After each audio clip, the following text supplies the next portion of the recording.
Eh bien, bonjour tout le monde, j'espère que ça va bien. Aujourd'hui, une petite vidéo un peu spéciale.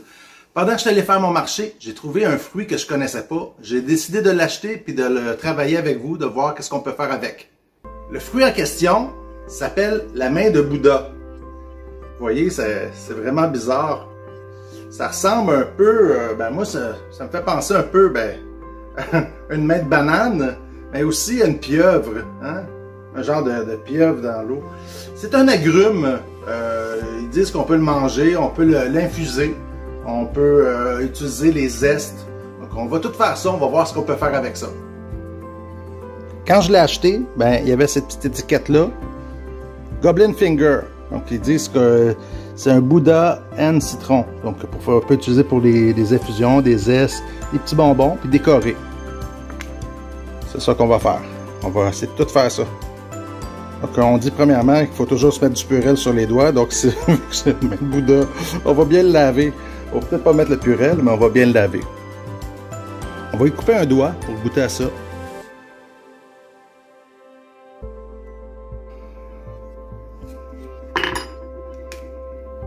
Ok, il y a de la chair blanche à l'intérieur.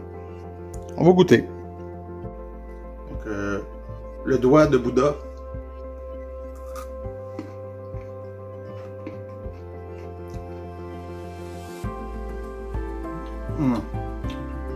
C'est vrai, ça sent les agrumes, un mélange de citron et d'orange.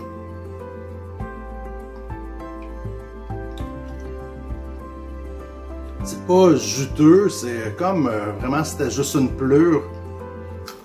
Pas mauvais. C'est croquant comme quasiment comme une carotte. C'est bon. On peut le manger. Moi, je le mangerai comme ça. C'est bon.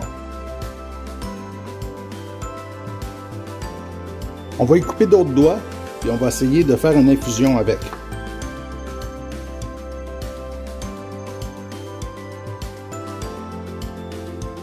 Ça a l'air d'être comme ça jusque dans le bout. Dans le bout, il n'y a pas de pépins, il n'y a pas rien. Donc, on va faire une infusion avec ces morceaux-là. Pour voir qu'est-ce qu'on peut faire, que ça fait une bonne tisane. Bon, une infusion, quand l'eau a bout, quand l'eau est chaude, on ferme le feu. Et on va mettre nos doigts de Bouddha, un peu comme une tisane, comme une poche de thé. Donc on va voir si ça va prendre plein de saveurs. Sûrement, ça va goûter les agrumes. On va aussi confire les doigts. Donc, on va confire la main de Bouddha. Donc, ce qu'on fait, on fait chauffer un peu d'eau, à peu près 2 tasses. On va y mettre du sucre, une demi-tasse. On va garder le restant pour mettre par après. On va bien laisser fondre le sucre. Et on va rajouter, après ça, les doigts de Bouddha. Vous voyez à l'intérieur, c'est tout blanc. Il n'y a pas de chair comme un citron ou comme un orange. Donc, c'est juste comme de la peau qui est un peu dure. Donc, on va couper les doigts, on va les faire confire. Et on va voir si c'est bon. Sûrement, ça va être bon, comme des oranges confits. On voit qu'il est un petit peu vieux, là. Il commence à pourrir, mais on ne prendra pas cette partie-là. On va y couper les bouts de doigts pourris. Hein? C'est comme ça. Hein? Ça va être... Regarde, c'est vrai que ça ressemble à des doigts de gobelins. Hein? Halloween l'année prochaine, là, je pense que je vais m'en procurer. Essayer de faire des recettes avec ça. J'ai lu que avec ça, ils mettent ça dans les vêtements pour donner la bonne odeur. C'est vrai que ça sent très bon. Ça sent le citron, ça sent le propre. Bon, on va confire ça. Donc, on va les mettre dans notre sirop. Là, c'est l'eau avec le sucre. C'est ça qui appelait des bonbons. Quand on fait confire, là, ça devient un peu comme des bonbons. Et on va rajouter le restant du sucre. On va laisser bouillir ça pendant une demi-heure. Pendant que ça bout, on va regarder notre infusion. Ça sent le propre, ça sent le citron. Ça sent un peu le pledge. Fait que, ouais, ça va sûrement être bon. Ça va donner comme un genre de tisane, limonade. Non, ça sera pas mauvais. Un thé au citron. Thé à la citronnelle. Vu que c'est ferme, c'est très dur. C'est très dur. C'est quand même assez dur. On peut le râper, donc faire des zestes. Donc là, je vais y aller.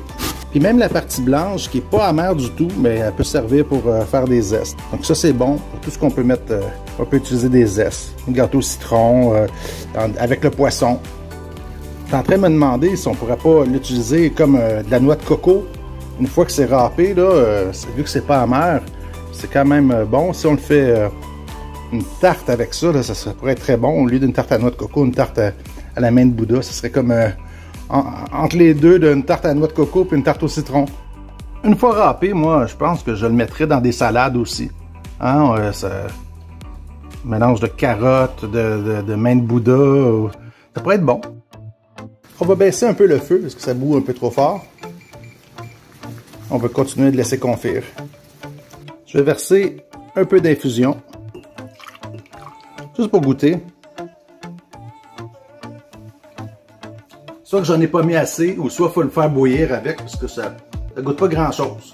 On va essayer de le faire bouillir. Donc notre infusion, déjà ça sent plus fort que tantôt.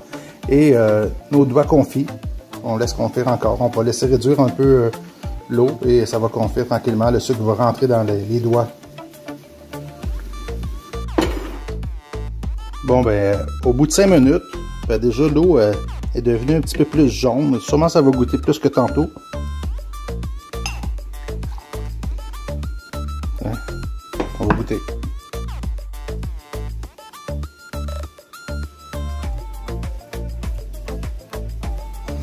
Très doux comme goût. C'est pas monté. Je mettrais du citron là-dedans pour donner plus de goût de citron. Mais c'est pas mauvais, là, mais ça goûte pas grand-chose. Quand c'est presque tout réduit, là, il reste pas, même pas il reste à peu près une tasse de tout, là, de sucre et de sirop.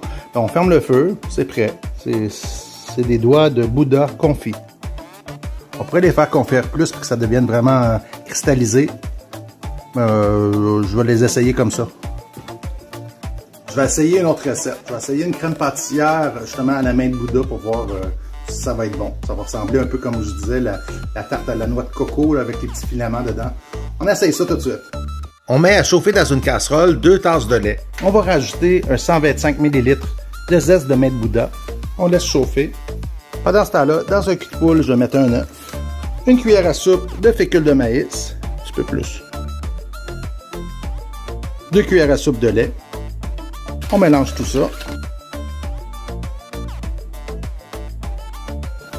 Donc le lait commence à bouillir. Donc juste avant, quand il va commencer à gonfler, à lever, je vais verser mon mélange d'œufs et de fécule, ça va épaissir. C'est un petit peu encore, aussitôt que ça commence à lever, là, avant qu'il arrive un dégât, je vais mettre mes œufs. Et voilà, on met ça et on compte jusqu'à 10. 1, 2, 3, 4, 5, 6, 7, 8, 9, 10. On retire du feu. On a un genre de crème pâtissière à la main de Bouddha. Ça fait aussi comme un pudding. Ça ressemble comme un appareil à la tarte au coconut, comme je disais. On va goûter.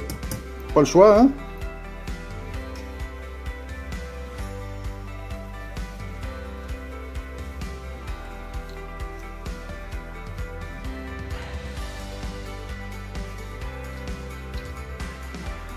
C'est doux comme goût. C'est bon, c'est très bon. Une tarte à la main de Bouddha. Pourquoi pas? Donc j'en ai mis dans un petit bol. Je vais mettre du chocolat fondu sur un morceau de plastique de saran wrap pour faire une petite décoration. Avec un cure-dent, on fait un petit trou. On va pouvoir faire des petites lignes par-dessus notre pudding. Et on va finir avec un doigt de Bouddha. Et voilà, c'est un petit dessert que je viens d'inventer. On peut aussi les tremper dans le chocolat. Si vous avez aimé ma vidéo, mais faites comme... Et je suis certain qu'il y en a qui pensaient que j'étais pour dire Bouddha. Je touche pas à la religion. Non, non, non. Non, si vous avez aimé ma vidéo, mais faites comme Joe Biden et mettez le pouce dans les airs. Abonnez-vous à ma chaîne si ce n'est pas déjà fait. Et activez la petite cloche pour avoir les notifications. Partagez la vidéo avec tous vos contacts, vos amis. Et nous, on se revoit très bientôt pour une prochaine recette, une prochaine vidéo. Bye!